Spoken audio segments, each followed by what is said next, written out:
Actually, I did not know what architecture was about, but like I studied actually industrial design at first in KAIST, and the university that I studied was kind of engineering university, and but then at that time I did not know what the industrial design was meant to be, and so during the studies I traveled to Europe, and one of the countries that really interested me. I mean, it was definitely Italy. Like, so especially when I was visiting Venice or Rome or Florence, I was completely shocked. I was literally shocked by, the urban form. At that time, I did not know because I was a student. But I was very shocked by this, the urban public space can be designed and formed because probably you can see the Asian cities where all these cities has been developed in such a short time, so that we do not have such a concept of urbanity, the proper public space, and piazza, or like it's a small street, and then there is certain itineraries in the urban street, and there is a plaza, and those kind of concepts I was completely unaware of, and did not know it actually existed, because the Korean cities is never like that. So I've decided, okay, then maybe I can study architecture. So I went to Italy, and I went to Milan to study architecture, Politecnico di Milano, and there I was very fascinated that actually there is this still, as a practitioner, like as a practicing architect, still it's a big challenge for me that, Korea has started to actually try to formulate some urban plazas and, public spaces, but still I think, how the city is organized and how it's still very much individual. Like, for instance, in our office, one of the, some clients come to us and ask us, please have, I want to have like a building that represents our company, or that represents our, something like this. It's because we do not do a lot of competitions, but like still it's a big challenge for me that to thinking about this urban form and urbanities and so on. It's still, big theme for me,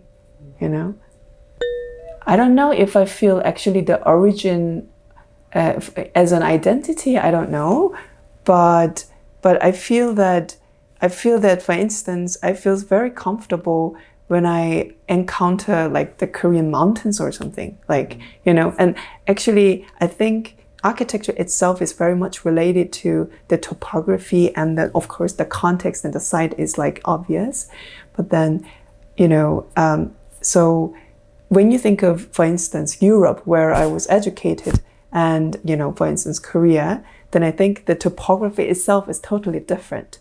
Like, the European cities is like kind of very flat, and, there is this urban thing.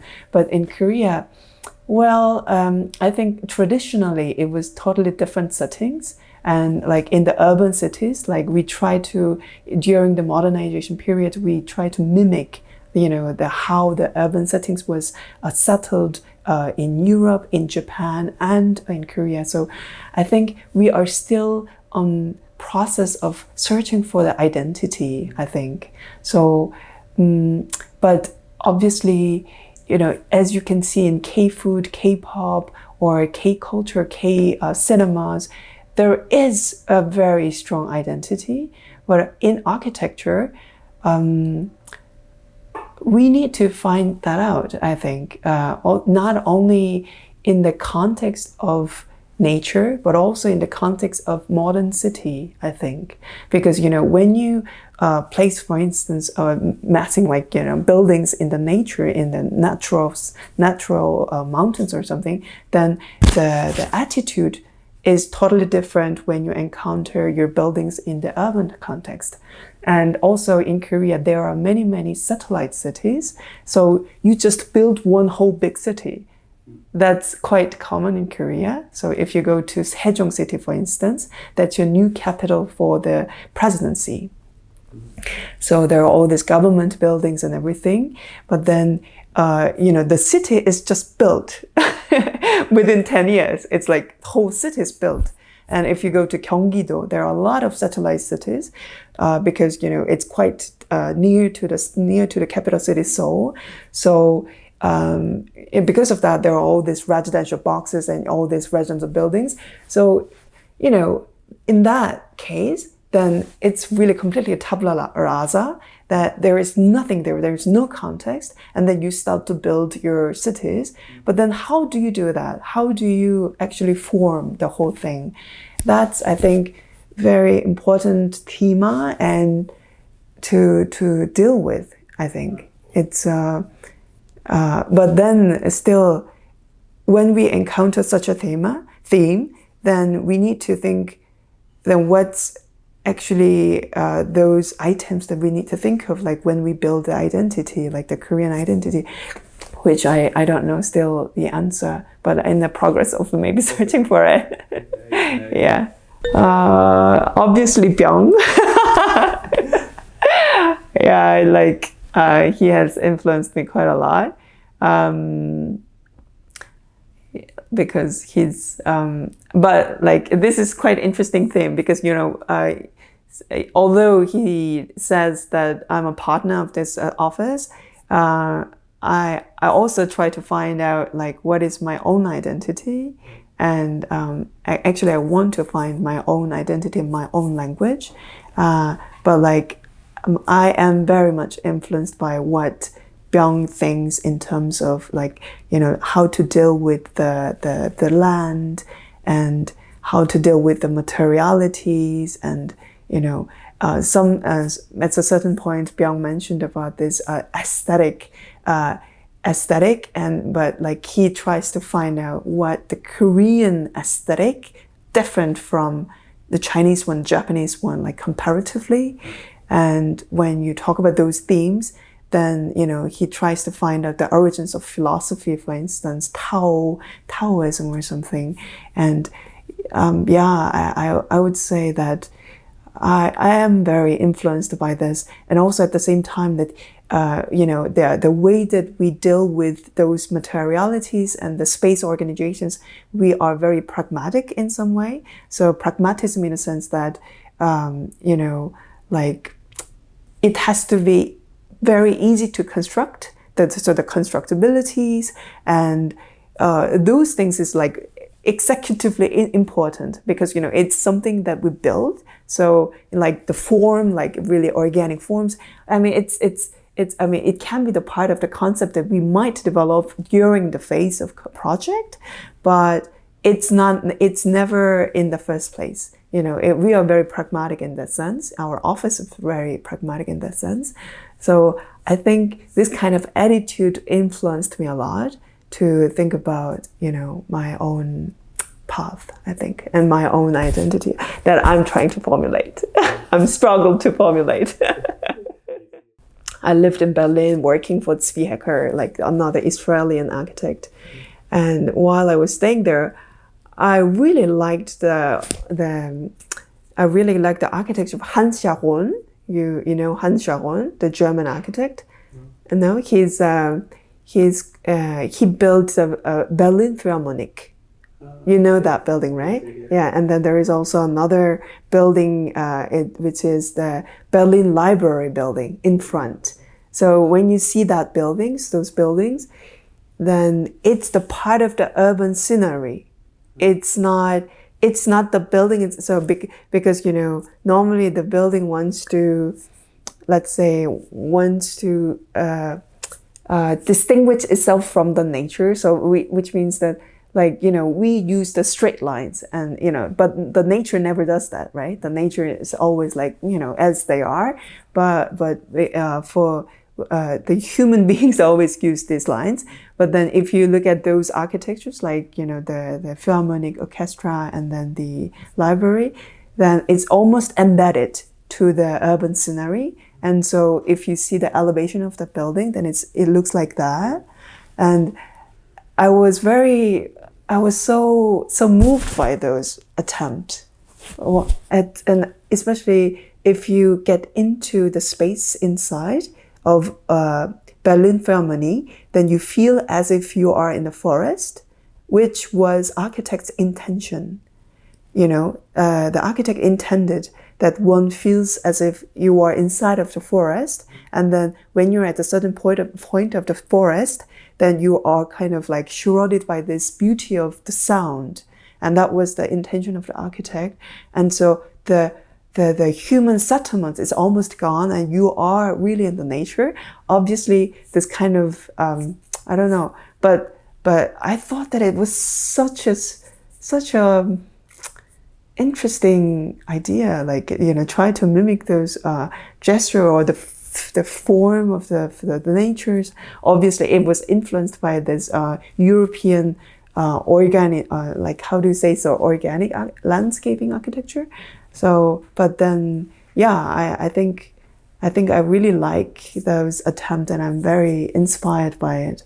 So the projects that in this office, like BCHO architect firm, the projects that I was involved in, one of the project is called Visan Headquarter, and I was the project manager of that project. So at that project, I really, I tried to use this, like, really this nature mimicking like forms, and I think it's because I'm very much influenced by those, architect. I get to know Byung because of one project. So it's a twin tree tower, TT building. It's located in front of Gwanghamun. I think you saw that, right? Yeah. So at first, when I saw that building during the construction phase, I thought that it was completely out of context and it was ugly, I thought, at first.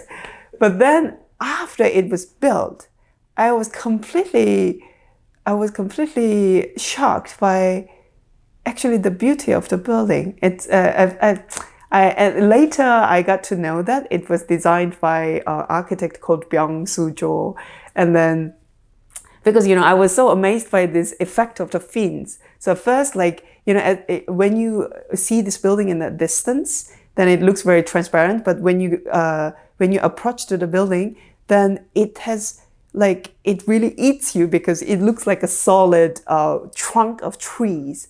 And I was like, oh, and then when I realized that it was actually the intention of architect, then I thought, oh my God, it's really like this building is so interesting. And so so I applied, I wrote the letter to Byung, and I want to work with him and so on. So that's the starting point of this. Yeah, I don't know if Byung knows that. I didn't tell him. Right. So I've been working here for 9 years. And so during the first, after I just got into this office, I worked for this really big project that is called Cheonan Global Learning Center, and that is located in Cheonan. And it's a kind of education center and a dormitory building for Hyundai Mobile Company. And actually that project is very important also for our firm. And because we used very interesting material like expanded metal as a facade, and it's a double facade. And the expanded metal has got this effect of gradation, so that, somehow, like, as you can see from the different perspectives, different angle, then the whole building facade has got this feeling of, like, changes, like continuous changes. So it's really interesting project. Anyway, I lived in the construction side of this project for 2 years as a construction supervisor. And I really learned a lot while working with the manufacturers, while working with the constructors, because we could really see, how it's really built, how it's really being built. If you see that process, then you become to understand it's important to design in a way that, it's easy to build.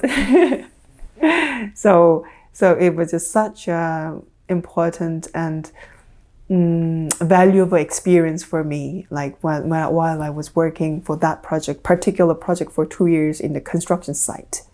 And so after that project, I worked for many like big project, and now I manage like, you know, many different scales of project. I would say role of the I don't know, like we work very closely, you know, with Byung and with all this, because we are such a small studio, only 30 people. So we work very closely. How it's changed nowadays. It's quite changed because, you know, during the first phase, I was concentrated on only the executions, like I would say the executions, how it's really being built, how it's executed, because it's really such a lot. I mean, the having the idea is maybe 1%, but like execution is like 99%, right? So I was very concentrated on this execution phase, but now I'm more maybe both phases, like ideation, from the ideations till the execution phases. So yeah, the role is slightly shifted, but it's not very much different from the first phase, I would say. I think many young architects have their own practice and obviously having quite a lot of difficulties, because in Korea still, I think in order to establish completely as an architect, then you have, like, your designing fee has to be at a certain level. Otherwise, it's quite impossible to operate. So, but I think in Korea, also because of the competitions with other, like, because there are so many young architects having their own practices. So, and also after you know, during in the recent 3 or 4 years, like the competition is like so much, so that it's I've heard that it's really, really difficult. But still, I am planning to have my own office as well, and I think it's quite natural to you know, establish your own office if you want to have your own identity and so on. And I think still, rather than America or Europe, I think in Korea still there are a lot of opportunities. I think so. Not because in Korean society, people normally, like, maybe let's say 70%, more than 70% of people live in this like big apartment residential buildings, which you saw, like, which is very ugly. But people, people take it for granted that they live in such a, like, you know, high like apartment complex, and they value their houses based on the location of the apartment buildings. So if it's located in Gangnam area, then it's like really high and expensive, and you are valued as well. So there has been this kind of culture, but I think it's changing quite a lot. You know, within the young people are not anymore looking only for this, you know, big apartment, but they really they start to look for good designs and good spaces. So there is going to be, I think, you know, as Korea has been, you know, at a certain level, like then the Korean people has this need for those good spaces. So I think there is a market, and so I think there is a bit of opportunities for young architects, although it might take some time to establish. Yeah. So I think that's the thing. In the United States, like, only rich people can afford it, right? But then in Korea, I think people actually take this real estate as a part of their big, you know, it's a big property, you know. So there are a lot of attempts to really try to have like a good business with this real estate. So for instance, there is a lot of requirements for these small buildings where there is small retail shops or something. You know, there are quite a lot of demand for it. So if you make like really interesting architecture there, then since these young people start to value those spaces, so, you know, people actually require that to, you know, they are interested in designing such a good building. So I think Korean situation is maybe better than the United States, where the rich people only can afford. Although there is definitely limitation of construction budget, because it's totally different from Switzerland or United States, where for the certain there is certain standard of building quality, I think. But then in Korea, if you can see those buildings like in the street, then the quality is not very much guaranteed. I think it's because of also that people are not used to, spending quite a lot of money to keep those buildings standard or the quality. So, but I don't think that it's only a bad thing. I don't think so. It can be a good thing that the people can actually spend those proper money to build a building, but then we don't have to have all these luxurious materials, or we can make something good within the limited budget as well. I mean, we can try that. That's one part of the exploration that we can go with, we can deal with, I think. And yeah, in that sense, with Byung, I've learned quite a lot from him. I'm planning to have some experiences, because I only have a very limited experience of teaching to Hawaii University for one semester. So that was it. And then, I went from time to time some critics, but then that was it. But I'm planning to in the future. But I know that, as Byung said, that it's really a learning experience also with the student. I agree with that. It's, I think when I was teaching this Hawaii University students, it was about the materiality and so on. But yeah, it's always interesting to have these interactions with, freshmen, or because, they are not really written, their brain is very fresh. So it's always very interesting, I'm planning to. The hardest thing so far was dealing with the client. Yeah, it was the hardest thing to learn. And I always find out that architecture is something that is not a pure art, and that is something that you do with the money from the client. So it's never like you do what you want, but it's always like you do what the client wants. But it's not always like you do what you do, but at the same time, you have been respectful to what the client wants. And it has been always a challenge for me to try to understand the client's perspective and, client wishes, and I think that's very challenging always. And also, hardest thing is, as a designer, as an architect, that you you always deal with the limitations of the project, which is money, the budget. So you need to make something that is within the budget, and that's never easy. That's never easy. It's I think it's quite difficult to match the construction budgets, but I think at the same time it's really a challenge. It's a good challenge, the aspect of architecture that I like very much, that the architecture always starts from these constraints, not from the completely blank freedom, but it always starts with these constraints, and it always conveys those part of solving the problems and executing it. So this part I really like about architecture. And the things that I currently want to do, as I said during the interview, I wish that I want to just, like Byung, like my mentor, let's say, I want to establish my own identity through my practice, I really wish to do that.